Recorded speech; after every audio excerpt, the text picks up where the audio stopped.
Hello to my divine souls. दोस्तों, आज एक डीएफ का क्वेश्चन आया कि जब हमारे डीएम किसी और के साथ इंटीमेट होते हैं तो क्या हमारे सैक्रल चक्र में स्पिन होता है।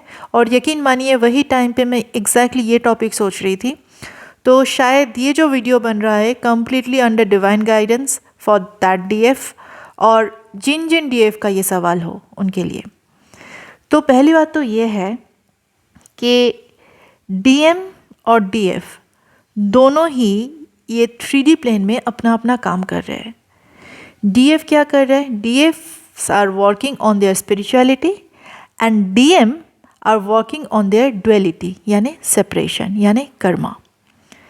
तो डीएफ जितना धर्मा के ओर या स्पिरिचुअलिटी की ओर आगे बढ़ेंगे, डीएम उतना ही अपना कर्मा क्लींस करते करते आगे बढ़ेंगे और एक पॉइंट में आके दोनों का यूनियन होगा। ठीक है, सोल यूनियन, सोल मार्जिंग नहीं, क्योंकि दोनों का सोल ऑलरेडी मार्ज्ड है। जब हम अपना लेयर क्लियर करेंगे तो वो टाइम पे हमको पता चलेगा कि we are the same soul. वो टाइम पे आके वो दो सोल जो स्प्लिटेड है दे विल गेट यूनाइटेड। अब जब they will get united then they will come to the oneness या वो परम तत्व। पर उससे पहले हमें अपना अपना काम करके डीएफ को अपने स्पिरिचुअलिटी में आगे बढ़ना है और डीएम को अपने कर्मा क्लिनजिंग करके स्पिरिचुअलिटी की ओर बढ़ना है, ताकि उनकी एक एक करके लेयर खत्म हो सके। डीएम जब किसी और के साथ इंटीमेट होते हैं तो इसका क्या मतलब है? देखिए, दुनिया में हर एक इंसान का प्रारब्ध कर्मा होता है, पर वो जो प्रारब्ध कर्मा होता है वो हमारे सोल के साथ जुड़ी रहती है, फिजिकल बॉडी के साथ नहीं। क्योंकि हमारे कॉस्ट्यूम चेंज होता है, हमारे बॉडी चेंज होते हैं, पर कर्मा तो रहता है। अब कर्मा को पे बैक कैसे करेंगे? तो फिर वो दूसरे सोल किसी और रंग रूप में ये लाइफ टाइम में हमारे सामने आते हैं and it is more like a software. आप कंप्यूटर का एग्जाम्पल ले लीजिए। एक उनकी जो प्रोग्रामिंग है, जो पास्ट लाइफ की जितने भी प्रोग्रामिंग है, वो थ्रू फिजिकल इंटीमेशन डीएम के सिस्टम में वो प्लग इन होता है, ताकि बाद में डीएम को ट्रिगर मिले और उस ट्रिगर के ऊपर काम करके डीएम अपना कर्मा क्लींस करके आगे बढ़ पाए। ठीक है, तो यहाँ पे दो टाइप की मैं डीएफ की बात करूँगी। एक जिनके अंदर अभी भी डिस्टॉर्शन थोड़ा बहुत बचा है, और दूसरी टाइप की डीएफ जो कम्प्लीटली बैलेंस स्टेट में है, अपने आप के साथ वो बिल्कुल होलनेस में है या वननेस में है। तो जो पहली टाइप की डीएफ है जिनके अंदर थोड़ा बहुत डिस्टॉर्शन बचे हैं, वो भी फिजिकली एनर्जेटिकली इस चीज़ को अपने अंदर फील करेंगे। एंड ये जो फीलिंग्स होगी ना, ये जो है it will be more like a cleansing process. क्योंकि ऑब्वियसली डीएम अगर वहाँ पे अपना कर्मा क्लींस कर रहे हैं तो डीएफ भी उस एनर्जी को एज अ ट्रिगर अपने अंदर से ट्रांसम्यूट करेंगे। तो ये जो काम कर रहे हैं डीएम एंड डीएफ दोनों साथ साथ हैंड इन हैंड कर रहे हैं, है ना। तो वो डीएफ क्या फील करेगी? Number 1, drain energy. Cleansing process में जैसे होता है कि बहुत ज़्यादा ड्रेन लग रहा है, बहुत ज़्यादा पार्जिंग होगा, इमोशनल फिजिकल बोथ द पार्जिंग। उसके बाद क्या होगा? एक फिजिकल इलनेस लाइक हेडेक, उसके बाद a kind of viral fever. ऐसा लग रहा है कि कुछ वायरल इंजेक्ट किया गया हो आपके शरीर में। कुछ खाने का मन नहीं होगा, एक अजीब सा एक बेचैनी रहेगी, दुनिया में कुछ भी चीज़ अच्छा नहीं लग रहा है, ऐसे टाइप के सिम्टम्स होगा। फिर एक आएगा आपके अंदर बहुत ज़्यादा karmic encounter, and this is very important sign. आपके अंदर बहुत ज़्यादा कार्मिक एनकाउंटर होगा, मतलब पता नहीं आपकी एक्स या कहीं कहीं से भी लोग आपके लाइफ में आते रहेंगे, एक के बाद एक आपके लाइफ में आते रहेंगे एज अ कार्मिक एनकाउंटर। आपको आपके अंदर बहुत ज़्यादा लस्टफुल एनर्जी आ जाएगा, मतलब आप you will be operating with the lustful energy और आपको पता भी नहीं है कहाँ से आ रहा है वो लस्टफुल एनर्जी। ड्रीम्स आएगा, क्योंकि डीएम अगर वहाँ पे ये सब कर रहे हैं, उनको अगर किसी के साथ इंटीमेट हो रहा है तो सबकॉन्शियस माइंड में वो इस चीज़ का गिल्ट कैरी करेंगे और वो एनर्जेटिकली आपको इंडिकेशन देगा। तो थ्रू ड्रीम आपको ट्रिगर देंगे वो, ताकि आप उस एनर्जी को अपने अंदर ट्रांसम्यूट करो और उनको फ्री कर पाओ। ओके, फिर कभी कभी ऐसा भी लग सकता है कि मुझे ये सब कुछ छोड़ के ट्विन फ्लेम जर्नी डीएम को भूल के मुझे किसी सोलमेट को चूज़ कर लेना चाहिए और अपने लाइफ में सेटल हो जाना चाहिए। बट वो टाइम पे आपको आपके अंदर जाना है, माइंड की ढांचे में नहीं आना है। आपको आपके अंदर जाके खुद के अंदर काम करना है और उस एनर्जी को जो जो फील करे उसको ट्रांसम्यूट करना है ताकि डीएम वहाँ से फ्री हो जाए।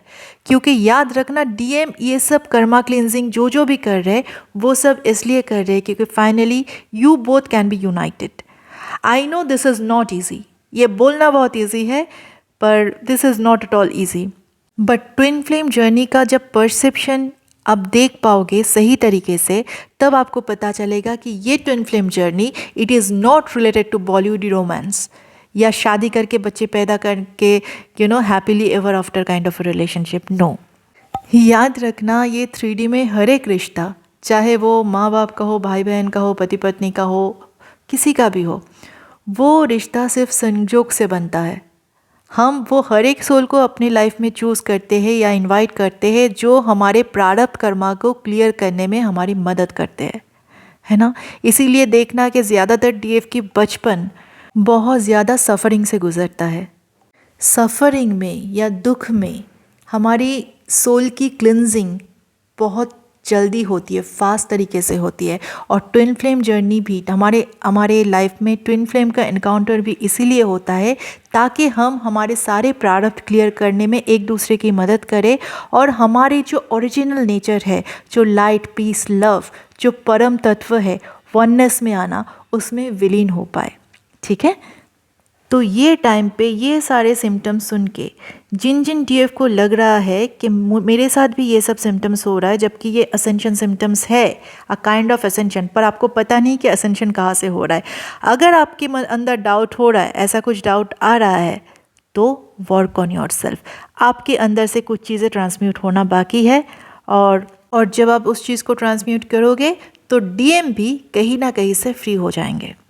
Now coming to the second type of DF, जो लोग अपने अंदर बैलेंसिंग में हैं, अपने साथ टोटल वननेस में हैं, वो क्या फील करते हैं जब उनके डीएम किसी दूसरे के साथ इंटीमेट होते हैं। वो बहुत फ्री फील करते हैं, वो बहुत हाई वाइब्रेशनल महसूस करते हैं। अजीब बात है ना, पर एक्चुअली देखा जाए तो अजीब नहीं है, क्योंकि वहाँ पे डीएम अपना काम कर रहे हैं ड्युअलिटी में, सेपरेशन मिटाने में, ताकि दोनों एक साथ आगे बढ़ पाए। और डीएफ के अंदर कुछ अटैचमेंट, एक्सपेक्टेशन, ये सब बचा नहीं है, वो माइंड के चुंगल से बिल्कुल फ्री है। तो ये टाइम पे वो क्या करेगी, अपना हाई वाइब्रेशन, अपना फॉरगिवनेस, अपना अनकंडीशनल लव ये डीएम को सेंड करेगी और डीएम वहाँ से एक के बाद एक कार्मिक कॉन्ट्रैक्ट से फ्री होते जाएंगे, because DFs are holding space for their DM. Okay, this is how the twin flame dynamic works. Is it easy? No, not at all. But कब तक ईजी नहीं है? जब तक हम हमारे ईगो सेल्फ से ऑपरेट करेंगे, जब तक हम 3D प्लेन से ऑपरेट करेंगे। पर जब हम हमारे ईगो से फ्री हो जाएंगे, हम हमारे विकारों से मुक्त हो जाएंगे, तब सब कुछ आसान है। इट इज़ ईजी, क्योंकि तब हम मैं और मेरे के भाव से बिल्कुल फ्री हो जाएंगे और दुनिया के हर एक पार्टिकल के साथ हम वननेस में आ जाएंगे। तो पेन तो माइंड को होती है, सोल को कहाँ होती है, और हम सोल एनर्जी में रहेंगे तभी, है ना। तो this is how the twin flame dynamic works. This is interesting. जब तक ईगो है तब तक पेन है, जब तक ईगो ख़त्म हो जाता है तो there is liberation, there is freedom. Twin flame आपको फ्री करता है। ये जर्नी आपको आपके साथ मिलाते हैं। दुनिया में जितने भी इंसान हैं, एक भी इंसान दिखा दीजिए जिनको अपने कर्म बंधन से मुक्ति मिली हो without doing their spiritual work. आपको मिल रहा है, तो be thankful to the universe. और ये जर्नी भी आपने इसीलिए चूज़ किया है ताकि आप इसी जन्म में मुक्त हो पाओ। So all the best.